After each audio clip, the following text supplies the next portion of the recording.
ndoza nafunye concerns mbantu nga balinga basatu.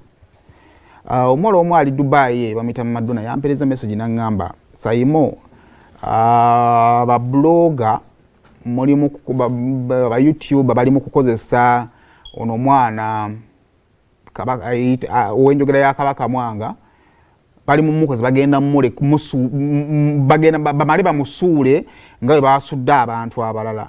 And in my head I was like abantu ba bulijjo TV zino muzira ne shows zino muzira by the way mwebale kubanga mutulaba mutwala obudde ne mutulaba naye kirabika wadde mutulaba ne mutuyigirako katono. So nendowooza nti nno kantwala omukisa guno mbeeko ekimu kyembayigiriza kubanga leero kabaka mwanga enkyagwe. Now tulina omukulu nga Jembe yalinga asoma ebirango bye n'abeera ku mukolo ogwaliko Robert Kyagulanyi Center President One Up ne bamukuba ekifaananyi ekyali weird ne kitandika okutambula ku social media from nowhere n'afuuka celebrity. Ono omwana yali alikodinga ka video ke from nowhere yafuuka celebrity.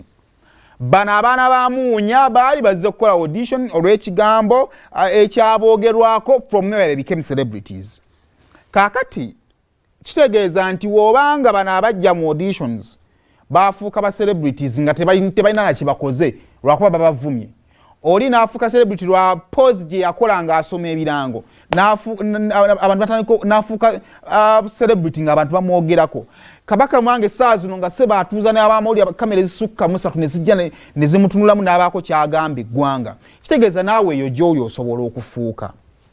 Tomanya. Wabula essaawa olunaku lwaki njagala okwogera ku nsonga eno singa kiba kizze mu bulamu bwo oyinza kifuniramu wa oleme kulowooza nti abakutunuzaamu kamera be bakufunamu.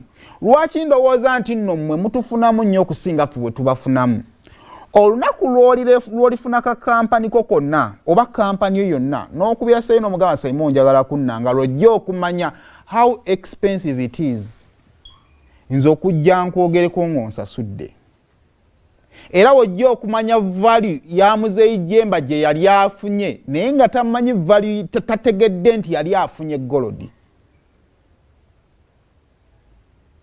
Nti omuntu okujja mu kamera nga ye ayina ekye kyayagala okutuusa asasula sente nnyingi kati kubanga kafaananyi nga kamera zitandise okukunoonya nga zikunoonyeza bwereere. So abantu mwenna abatulaba abali eyo yes omwana ono yeetaaga mu guidance ne guidance etesobola kuva mu bamawulire erina kuva eri mu bantu be biki byayogera abyogera ddi na biki byayinza okufunamu.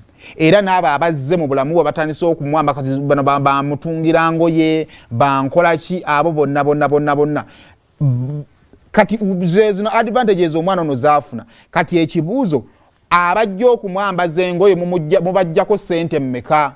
Ezo sente toli wa mawuli gwe muziwaako.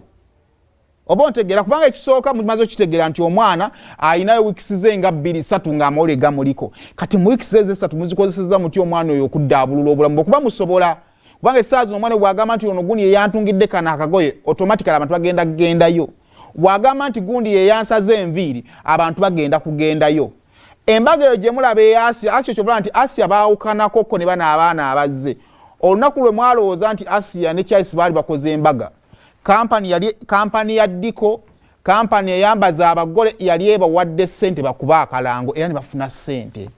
Kati nga temunnadda kuffe kutandika kutunenya mutanona mwagala kumusuula gwe tusuula abaddaali waggulu. Wabula omukisa guba guzze mu maaso go make sure that ogufunamu manipulate that opportunity ogufunemu. Oba ntegeera Fresh Kid yafuna breakthrough eya luyimba lumu najjanga alwapinga bulwapinzi na manipulating omukisa ogwo naleeta enjogera yabuuza manager. Fresh Kid nafuna basale ku Kampala Parents. Fresh Kid paka nakati akyayimba babloga bajja ne bakola omulimu gwa YouTube bajja ne bamukolako emboozi zaabwe. Fresh Kid akyaliwo. Fresh Kid n'atakoma kubeerawo n'aleeta ne taata wa akyaliwo. Oba ntegeera bulungi naye ekibuuzo abaana abe yabambaza engoye yabasasula yabawa ssente mmeka?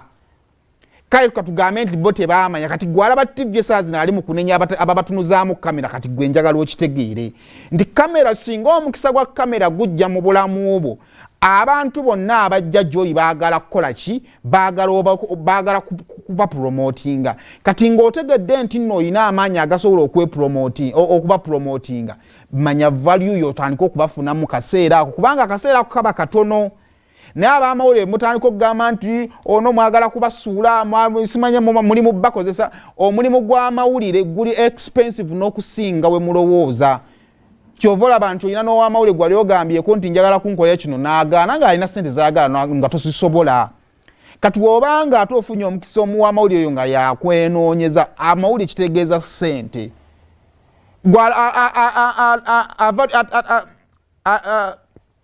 undermining amaanyi ga kamera oba amaanyi ga TV njagala okere ku makyono nyakalango oyagala okukatika mu show muno lojja okumanya nti no it is expensive kati bw'oba ofunye omukisa nga mu show muno osobola okujja n'enkogerako eddakiika asa tukuba obulango bwa ddakiika 4 bano naakaboogerako eddakiika 10 tebalina kye bampadde so kino njala kitegeeza abantu mwenna abali abatulaba ng'ofunye omukisa gwa kamera muveemu bali mu kukozesa mwana bali mukola ki nammwe abalina omwana oyo guno gwe mukisa gwe mulina nga wakati nga TV eri mu kukunoonya gwe mukisa gw'olina okujja ku interview ng'oyambadde kampani eyo eyakusponsorinze tugambe Buganda Kumbukya Tabula Property Consultancy nze Simons je nkwagalako interview naawe oyisewo ekya Tabula Property Services Tabula egende ekuwa obukadde bubiri nze nfune interview yange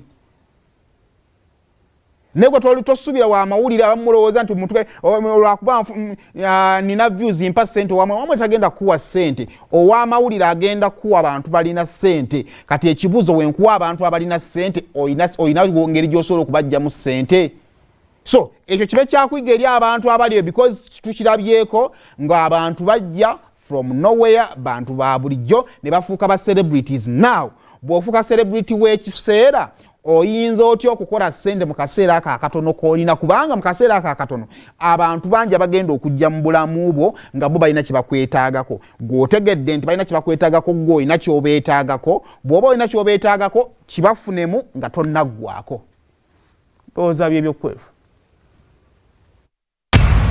olutambula mu ba celebrities